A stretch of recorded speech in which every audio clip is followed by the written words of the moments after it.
Hello friend, technical বাহাদুর YouTube চ্যানেলে বরাবরের মতো আপনাদের স্বাগত। আজকের ভিডিওটির টপিক দেখে বুঝতেই পেরেছেন ভিডিওটি কি হতে চলেছে। এই চ্যানেল সেটিং সম্পর্কীয় নানা রকমের সমস্যা থেকে শুরু করে আপনার যে কোনো সমস্যার সমাধান করে দিতে পারে।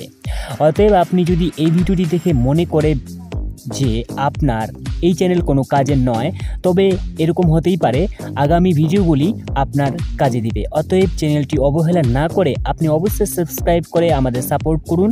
আমরা আপনার সমস্যার সমাধান খুঁজব এবং আপনার সহায়তা করব।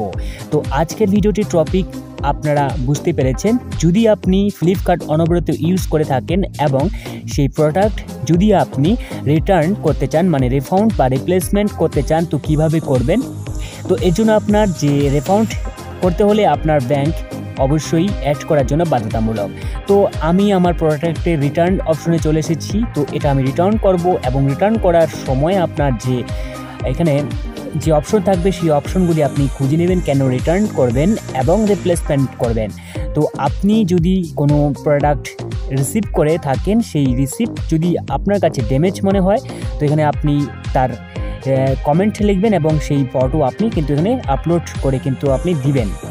তো এরপর দেওয়ার পর মনে করুন সেইটি কালার ডিফারেন্ট অথবা স্টাইল ডিফারেন্ট, অন্যান্য কোনো রং অথবা কাজ করছে না, এরকম জাতীয় আপনি এটি করে নেবেন। করে নেওয়ার পর এটি আপনি কন্টিনিউ করে নেবেন। কন্টিনিউ করে নেওয়ার পর আপনি যদি সেটা রিফাউন্ড চান, তো রিফাউন্ড অপশন থাকবে। যদি আপনি রিপ্লেসমেন্ট চান, তাহলে আপনি রিপ্লেসমেন্ট অপশন থাকবে।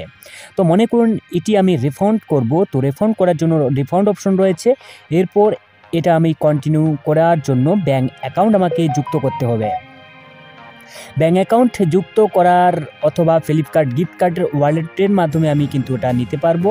তো এর জন্য আমি যে আমার ব্যাঙ্ক অ্যাকাউন্ট রয়েছে, সেই ব্যাঙ্ক অ্যাকাউন্ট যুক্ত করার জন্য সেই ব্যাঙ্ক অ্যাকাউন্ট অপশন আমি সিলেক্ট করে নেব।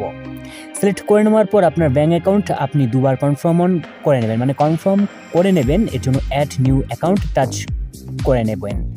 করে নেওয়ার পর আইএফসি কোড সবার প্রথমে আপনি বসিয়ে দেবেন আপনার ব্যাংকের, এবং এরপর আপনার ব্যাঙ্ক অ্যাকাউন্ট যে রয়েছে সেই অ্যাকাউন্ট নাম্বার আপনি বসিয়ে দেবেন এবং নিচে কনফার্ম বুক করে নেবেন। এরপর আপনার ব্যাঙ্ক অ্যাকাউন্টের যে নাম্বার রয়েছে সেই নাম, ব্যাঙ্ক অ্যাকাউন্টের যে নাম, মানে যার নামে রয়েছে সেই অ্যাকাউন্ট হোল্ডারের নাম এবং ফোন নাম্বার। এরপর আপনি অ্যাড নিউ অ্যাকাউন্টে করে নেবেন। তো আপনার সেই ভিডিওটি যদি এই ভিডিওটি যদি আপনার সহযোগিতা মনে হয়, অবশ্যই লাইক, কমেন্ট এবং শেয়ার করে থাকবেন। তো আজকে এই ছিল ছোট্ট একটি ভিডিওটি ভালো লাগলে অবশ্যই লাইক তো করবেনই, আর সাথে সাবস্ক্রাইব করতে কিন্তু ভুলবেন না। দেখা হচ্ছে পরবর্তী নতুন ভিডিওতে। ততক্ষণের জন্য বাই বাই।